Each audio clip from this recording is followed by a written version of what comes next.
Hello, Mr. Adigwe. Good evening. Good evening. My name is Michael Ekogu. We are calling you on our program, The Meeting Point. Oh, Michael, good evening. Thank you for having me. Good evening. You are welcome, sir. Thank you. Please, from your vantage position as an economist and a financial expert, can you give us your own opinion with regards to this issue of Naira swap before we go to the challenges that we are facing now? Okay, so globally, it's a practice that the monetary authority, usually adopts.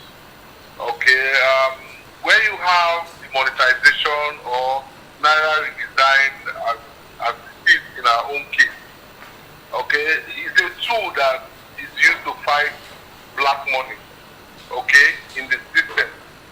And you see, when you have high volume of proceeds from illegal activities, it fuels crime and criminality. So it's okay, it's a good policy on its own, it's a good policy, and the CBN is within the statutory obligation, to actually redesign the banknotes. Okay, we have a problem right now.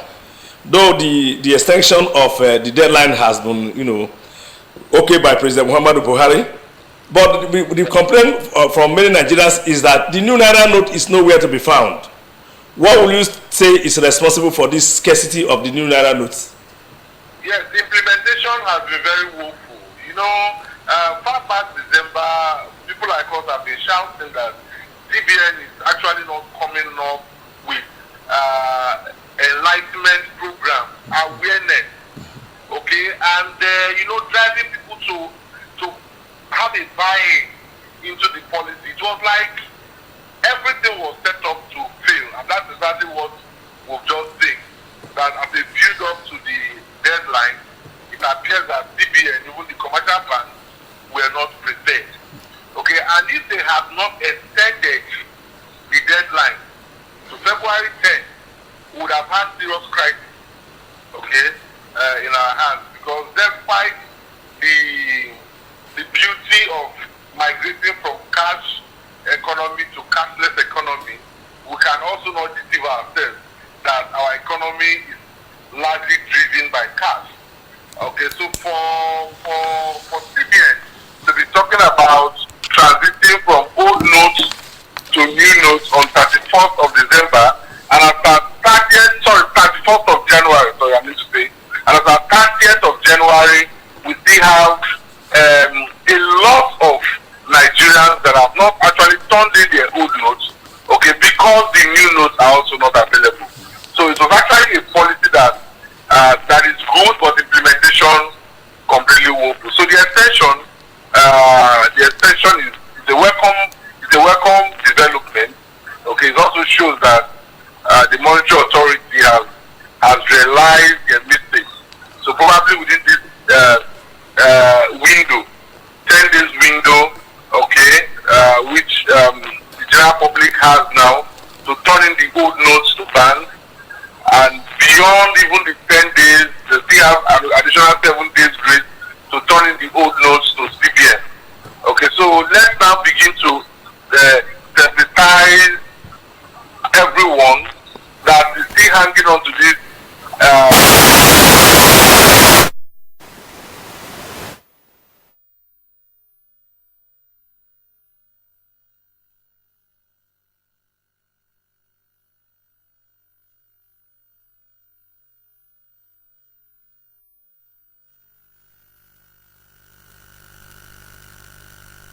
We're supposed to collect the old notes from the general public, when they deposit.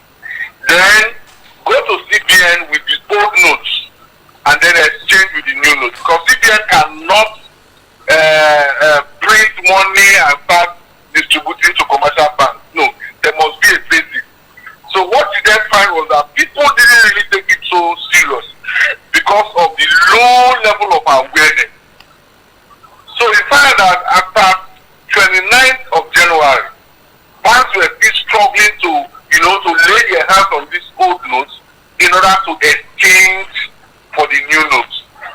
So I believe that with this window, probably the process of swapping the old notes to new notes may have been altered so that commercial banks can have enough quantity of the new notes in order to load their ATMs and pay out to customers that need the cash to transact. Okay, MFL also allege that there may be a kind of illicit business that the bankers are doing with this new Naira note. Basically because if you go to the ATM, you will still meet old Naira note as at yesterday and even to this morning. But that in some parties, in some functions, people are already spraying new Naira note. Where did they get it? And he's blaming the commercial banks for a kind of colluding with the rich in the society to do that. Do you agree with him? Well, I should agree with him because there is no other way anybody can explain that. However, those videos that have gone viral now, okay, those parties where those new notes were sprayed, my worry is that the celebrants and those spraying these new notes did not cover their faces. So why can't the security agents talk to these people? Okay, bring them in and interrogate them. That at least will give us an idea of how they got hold of the new notes. If banks don't have enough to load on their ATM and they then find in a party someone spraying it even in bundles and not just one bundle but a shared display of abundance of those new notes. So we should not just subject everything to speculation. In this country, people must do their jobs. These people did not cover their faces. People know them. Use that viral video. At least let's just get something right, even if for once. Get those guys arrested. Okay, question them. Let them tell you how they got hold of those new Naira notes that they are spraying in parties. That will help instead of just leaving it to speculation. All right. So I believe that between CBN and commercial banks, they should be able to explain what happened in those parties. Yes. Okay. So, some time ago, the MFL came up with another policy of what's it called, e-money, and we are trying to transit from a cash-full society to a cashless economy. Do you think Nigeria is mature for that? Well, I'm not actually a fan of CBN, this current management of CBN, because one thing that they have done so very well is policy somersaults. If they are not reversing themselves, they are chasing the wrong policy all the time. Now, the question of whether Nigeria is ripe to move to cashless economy or move away from cash economy, we then have to also juxtapose it with what we want for ourselves. Do we truly want to develop, or it's just convenient for us to say we seek economic development? If we must experience the kind of development that we see in the Western world, we need to move away from cash. Cash economy, okay, cannot drive the kind of growth that is required, okay, to stimulate economic development. So let's just get it right.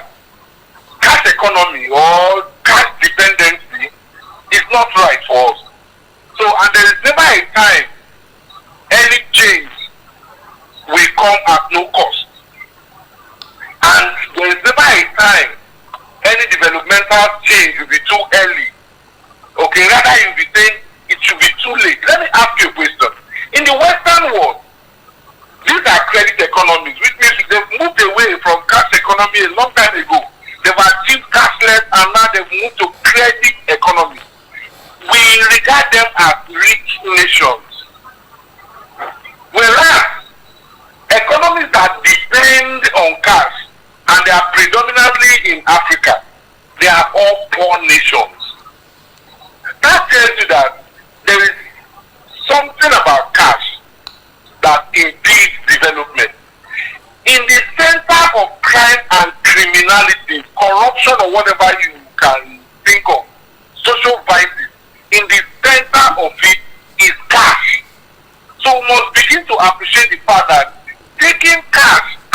of our transactions is also fighting corruption.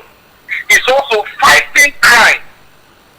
It's also moving Nigeria, okay, to the state of economic development that we so desperately desire in this country. So I won't be saying Nigeria is not right for that. Okay, another argument might be internet reach, level of literacy in the rural areas. Look, let this policy work itself out.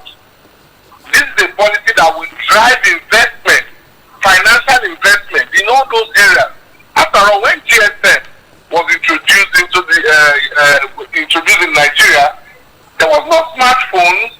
There was nothing like data. We started with voice, but because the infrastructure was on ground, somebody started thinking, I can invest, okay, in these areas where found the services that is available on these GSM networks. So today we have data. Okay, today we even have video calls and so on and so forth. A lot of things then are now happening around that GSM that was introduced years back, just for voice call and text message. So if Nigeria can be patient and allow this policy work itself out, all those places where we feel now that don't have financial services, okay, this policy will drive investment in those areas. Okay. Before I let you go, sir, what is your take on POS operators capitalizing on the current situation to rip off innocent Nigerians of their hard-earned money by charging exorbitantly on the transactions made? So I blame CBN. I blame CBN and commercial banks because this cutover was not properly handled. And you know Nigerians, for who we are, we always want to cash in on every opportunity, okay, to make extra money, which shouldn't be, but that's where we find ourselves. If CBN has done their assignment, in any case, this policy was first announced in October. So from October to January, you expected that this new Naira note would have circulated. If you can walk into an ATM and withdraw, with it just as we've been doing before, the POS guys won't have the infantry to come and be exploiting Nigeria. So blame CBN for this. It's their poor handling. Thank you very much, Mr. Austin Adigwe. Thank you for having me. We are grateful to have you. Yes. Bye-bye. That was Mr. Austin Adigwe, a Lagos-based economist and financial expert. He is from Delta State. That was his own contribution